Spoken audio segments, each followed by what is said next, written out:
Dolce del me një deklaratë të fortë, e cila i surprizon si banorët ashtu edhe publikun. Ajo, me një ton plot vendosmëri, thotë se nuk ka ndërmend të kthehet më në Big Brother Kosova, pavarësisht çfarë mund të komentojnë njerëzit jashtë apo çfarë pritshmërish mund të kenë produksioni dhe fansat e saj. Në fjalën e saj, Dolce shpjegon se vendimi i saj nuk është marrë me nxitim, por është një zgjedhje personale, e menduar mirë. Ajo rrëfen se përvoja e saj në këtë format ka qenë e veçantë, por edhe e lodhshme, dhe se tashmë e ndjen veten gati për një kapitull krejtësisht të ri.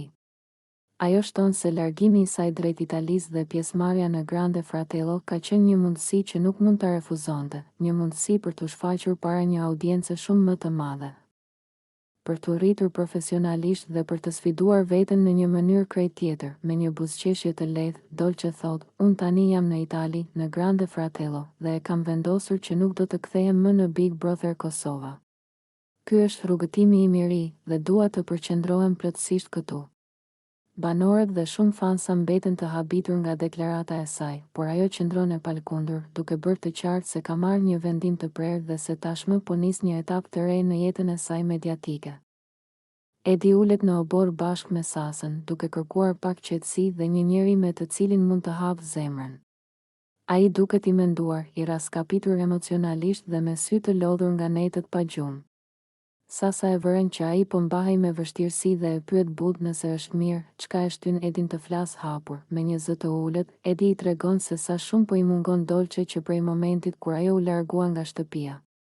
Ai thotë se e ka mësuar veten ta ketë pranë çdo ditë, të flasin, të qeshin dhe të kalojnë kohë bashkë, prandaj tani boshllëku që ka lënë ajo po i duket i padurueshëm. Edi shprehet se, edhe pse po mundohet të qëndrojë i fortë, e ndjen që çdo gjë në shtëpi i kujton Dolcen, derisa të njëjtën atmosferë nuk e përjeton më me askën tjetër. Më pas, ai shton me shqetësim se brenda vetes ka një ndjesi të keqe. Një lloj parandjenje që Dolce ndoshta nuk do të kthehet më në Big Brother. Ai thotë se nuk e di pse e ndjen këtë, por diçka i thotë se situatat jashtë mund ta kenë ndryshuar mendjen e saj, ose ajo mund të ketë vendosur të vazhdojë rrugën e saj në Itali pa u rikthyer. Sasa e dëgjon me kujdes, duke e ndjerë që ai është me të vërtet i plagosur emocionalisht. Ajo i thotë që të mos e humbas shpresën dhe se ndoshta Dolce ka nevojë vetëm për pak kohë për të vendosur. Por Edi tund kokën, duke thënë se sa ditë kalojnë aq më shumë ai bindet që ndarja me të mund të bëhet e përhershme. Ai përfundon duke thënë se pavarësisht gjithçkaje, ndjenjat e tij për Dolce nuk kanë ndryshuar dhe se do të donte vetëm një shenjë, një mesazh a diçka që t'i tregojë se ajo mund të kthehet. Në atë moment, Sasa mundohet ta ngushëllojë, ndërsa Edi mbetet me syt nga dera e shtëpisë, sikur pret që ajo të hapet dhe Dolce të futet brenda përsëri. Edi bën gati valixhet me një shpejtësi të dukshme, duke i hedhur në to rrobat dhe sendet personale një nga një. Ai duket i menduar dhe i shqetësuar ndërkohë që fliste me veten dhe me disa banorë të tjerë. Nëse Dolce nuk do të jetë këtu, edhe unë nuk kam arsye të qëndroj. Nuk ka më kuptim për mua. Kjo shtëpi nuk është e njëjtë patë, thot ai me një ton serioz dhe të vendosur. Banorët që ndodhen afër e shikojnë me habi, disa duke menduar se mund të jetë një lojë strategjie, ndërsa të tjerët kuptojnë se Edi është i vërtetë dhe se ndjenjat e tij për Dolcen janë të forta. Ai vazhdon, dua të qëndroj këtu vetëm me njerëzit që kam lidhje. Dhe Dolce është një prej tyre. Patë, nuk ndjem mirë, nuk ka kuptim të përpiqem më shumë.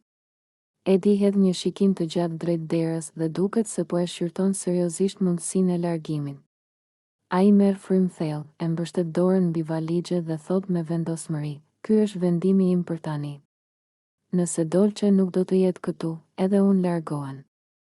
Nuk mund të qëndroj në një shtëpi ku nuk ndihem i lidhur me askën. Banorët e tjerë shkëmbejnë shikime të shqetësuara ndërsa atmosfera tensionohet. Të gjithë kuptojnë se ndarja e Dolces mund të sjellë një ndryshim të madh në dinamikën e shtëpisë dhe se Edi mund të jetë gati për një largim të papritur. Duke lënë pas surprizë dhe Benita debaton me Albën që herët në mëngjes, sapo banorët nuk kishin mbaruar ende kafen e parë. Me fytyrën e tensionuar dhe duart që i dridheshin nga nervat, Benita i afrohet Albës dhe i thot me një ton të ashpër, Alba, pse më ke prekur sendet personale? Pse më ke hapur çantën pa leje? Nuk ke pse të futesh te gjërat e mia, nuk je askush të më kontrollosh. Alba, e befasuar nga shpërthimi i Benitës, ngre vetullat dhe përpiqet të mbajë qetësinë, por nuk i del plotësisht. Unë s'të kam prekur asgjë, përgjigjet ajo, duke u justifikuar. Thjesht po kërkoja diçka timen dhe ndoshta e kam lëvizur pa dashje. Mos e bëj kaq të madhe. Por Benita, që duke i qartë se i kishte ndodhur diçka që e kishte prekur shumë, nuk e pranon këtë sqarim. Ajo e tund kokën me nervozizëm dhe i përgjigjet me zë më të lartë, jo, jo. Ti e di shumë mirë çfarë ke bërë. Kam gjetur gjërat e mia të çara, të shtyra, të hedhura anash. Këto nuk janë pa dashje. Këto janë qëllimisht. Banorët e tjerë fillojnë të hedhin syt nga të dyja, duke e kuptuar se situata po nxehej më shumë se sa prisnin. Disa përpiqen të afrohen ngadalë, duke shpresuar që debati të mos përshkallëzohet. Alba, tashmë më e acaruar, i kthen Benitës, mos më akuzo koll. Në vend që të pyesësh qetë, vjen e mbush shtëpinë me ulërima. Nuk jam unë problemi yt. Por pikërisht këtu, Benita shpërthen edhe më shumë. Zemërimi i saj deli gjitha në sipërfaqe, dhe ajo nuk e frenon më veten, jam lodhur. Çdo ditë dikush më prek gjërat. Çdo ditë dikush më acaron. Nuk e pranoj më këtë. Respekto sendet e mia ose mos më fol fare. Atmosfera mbushet me tension dhe është e qartë për të gjithë se Benita këtë herë është me të vërtetë shumë e acaruar dhe nuk e ka ndërmend të tërhiqet lehtësisht. Alba u ul në mes të dhomës së ndenjes, ndërsa disa nga banorët po bisedonin mes tyre. Ajo duke e shqetësuar, sikur kishte diçka të rëndësishme për të thënë. Pas disa sekondash heshtje, ajo më në fund mori frym thellë dhe deklaroi, unë dua t'ju tregoj diçka për veten time. Unë jam shtatzën. Fjalët e saj ranë si një bombë në dhomë. Banorët u kthyen menjëherë nga ajo, të habitur, disa të hutuar, të tjerë të shqetësuar.